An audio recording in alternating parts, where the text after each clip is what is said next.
professor who's been displaced from his home in Gaza, describing Trump's claim as outrageous and adding, Palestinians would rather live in tents next to their destroyed homes rather than relocate to another place, which was also something seemingly backed up by one 29-year-old Gazan speaking to NPR who said, even if there was a place that was a million times better than Gaza, and even if I could be sure that life there would be luxurious, I would still be ready to live among the rubble and in tents here. And adding, if they come with the army, with military force, I will still never leave. And so, with that, it appears that's why you have outlets like the New York Times explaining that to Palestinians, Trump's proposal would constitute ethnic cleansing on a more terrifying scale than any displacement they have experienced since 1948, which is a big statement. I mean, that is when roughly 800,000 Arabs were expelled or forced to flee during the war surrounding the creation of Israel. With us also seeing here the head of Amnesty International USA claiming that by removing all Palestinians from Gaza, that would be tantamount to destroying them as a people. With him then going on to say, Gaza is their home. Gaza's death and destruction is a result of the government of Israel killing civilians by the thousands, often with US bombs. Right, but that is not where this ended, right? After that Oval Office meeting, Trump and Netanyahu held a press conference where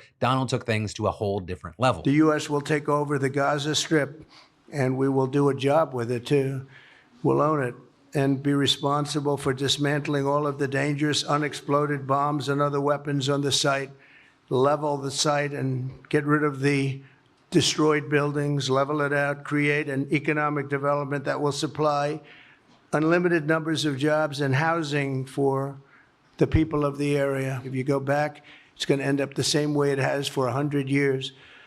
I'm hopeful that this ceasefire could be the beginning of a larger and more enduring peace that will end the bloodshed and killing once and for all. And from there, Trump went on to answer questions and say he sees a long-term ownership position for the U.S. and claiming it would be great stability to that part of the Middle East and maybe the entire Middle East, and then adding, we have an opportunity to do something that could be phenomenal. And I don't want to be cute, I don't want to be a wise guy, but the Riviera of the Middle East, this could be something that could be so bad, this could be so magnificent. But more importantly than that is the people that have been absolutely destroyed that live there now can live in peace in a much better situation because they're living in hell.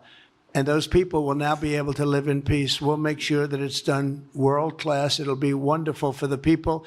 Palestinians, mostly we're talking about. But then with that, when asked who he thinks would live in Gaza, you had him saying that he envisions the world's people living there. I think you'll make that into an international, unbelievable place. I think the potential in the Gaza Strip is unbelievable. And I think the entire world, representatives from all over the world will be there, and they'll live there. Palestinians also. Palestinians will live there. Many people will live there. Finally, when asked about the possibility of sending U.S. troops, he simply said, as far as Gaza is concerned, we'll do what is necessary. If it's necessary, we'll do that. We're going to take over that piece, and we're going to develop it, create thousands and thousands of jobs. And it'll be something that the entire Middle East can be very proud of. So with all this, we saw immediate reactions, people chiming in. You had people like Andrew Miller, for example, a former Middle East policy advisor under Obama and Biden, telling the New York Times, this is literally the most incomprehensible policy proposal I have ever heard from an American president. With him also saying at the cost of Trump's plan, it would make the $40 billion foreign assistance budget that Trump and Elon Musk call a waste look like a rounding error. And this is you had Aaron David Miller, a former Middle East peace negotiator, noting that Trump's Gaza proposal goes against his avowed opposition to nation building and could undermine his efforts to get Saudi Arabia to establish diplomatic ties with Israel. And that's without mentioning him saying that this provides Russia and China a green light to take over territory as they see fit. But he then also went on to argue that all of the hoopla on the US taking over Gaza caused us to miss the real story from the meeting. Or with him there referring to the fact that there was relatively little discussion about the current ceasefire or negotiating the second phase. And notably, you had Democratic Senator Chris Murphy making a similar point on the US side, writing in a post on X, a US invasion of Gaza would lead to the slaughter of thousands of US troops and decades of war in the Middle East. It's like a bad, sick joke, but then adding in a separate post, I have news for you. We aren't taking over Gaza. But the media and the chattering class will focus on it for a few days, and Trump will have succeeded in distracting everyone from the real story.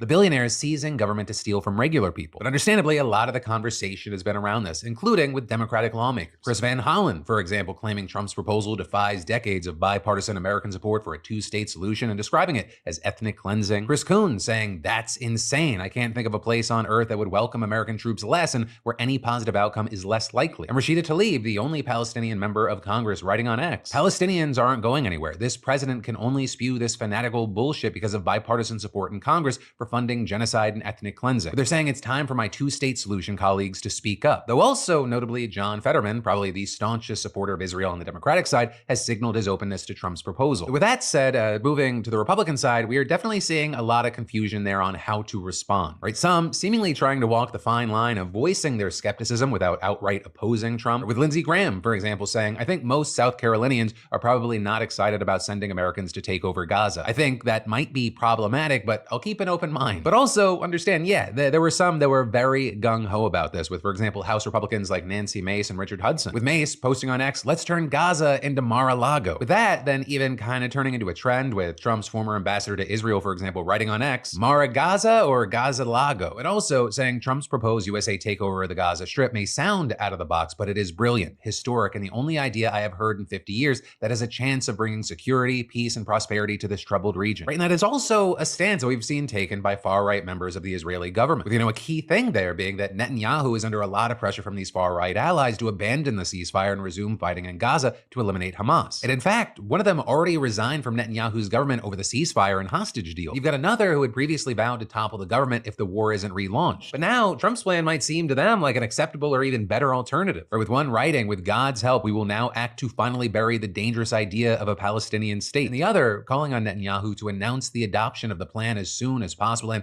to begin immediate practical progress. And this is Netanyahu, for his part, seems open, saying Trump has a different idea and he thinks it's worth paying attention to this. So then also with everything here, you have some saying that Trump's comments should not be taken literally. Instead, arguing this is just a negotiating tactic aimed at getting compromises from both Hamas and Arab leaders. With, for example, one analyst telling the Times that faced with a choice between controlling Gaza and just maintaining some sort of presence there, it might choose the latter. And then with Saudi Arabia, for example, another expert saying it might give up its insistence on Palestinian statehood in exchange for a deal that preserves Palestinians' rights to stay in Gaza. Though there, I will say, Saudi Arabia quickly rejected Trump's plan and reiterated its stance that it will not normalize ties with Israel unless Israel agrees to the creation of a Palestinian state. But some still think that the Saudi position could change, with some pointing to Trump's first term, for example, when the UAE agreed to normalize ties with Israel in exchange for Israel postponing the annexation of occupied territory in the West Bank. And so ultimately, we're gonna have to wait to see where things go from here. And I mean that both long-term and also in the next few weeks. Right? And that, because a very big thing is that the first phase of the ceasefire is over at the end of the month. While talks for the second phase are reportedly now underway, there is a lot of ways that this could go wrong, and it's obviously not yet clear exactly what kind of impact Trump's comments are gonna have. And so in the meantime, I would love to know any and all thoughts, reactions, opinions you have on this in those comments down below, because yes,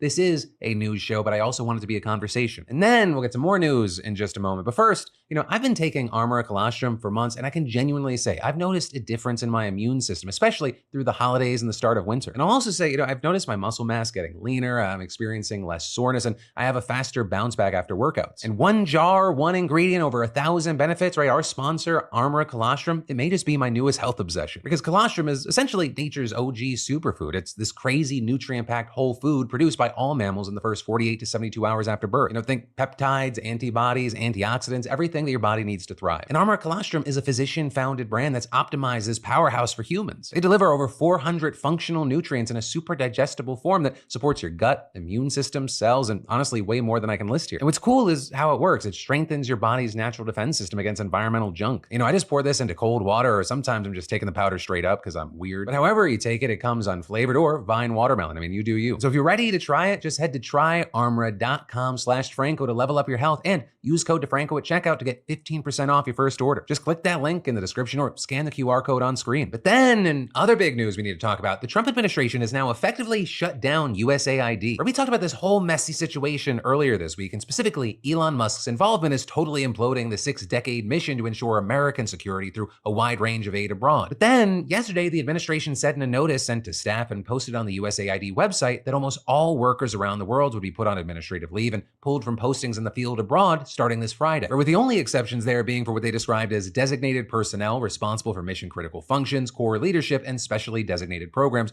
who are directed to keep working and will be informed about next steps by tomorrow. And so for all other staff posted abroad, which is about 2/3 of the agency's 10,000 employees, the notice says that the State Department is working on a plan to arrange and pay for their travel home. Though notably, the notice did say the agency, seemingly referring to USAID, will consider case-by-case exceptions and return travel extensions based on personal or family hardship, mobility, or safety concerns, or other reasons. Or with that, including the need for for the children of employees to finish school, family medical needs, and other reasons. But, as the Associated Press explained, it's unclear who at USAID would be processing those claims or other documents for the removal of thousands of workers abroad, given the fact that most of the agency is being fired or put on leave come Friday, or how the administration plans to pay for the travel and relocation of those workers and their families, which experts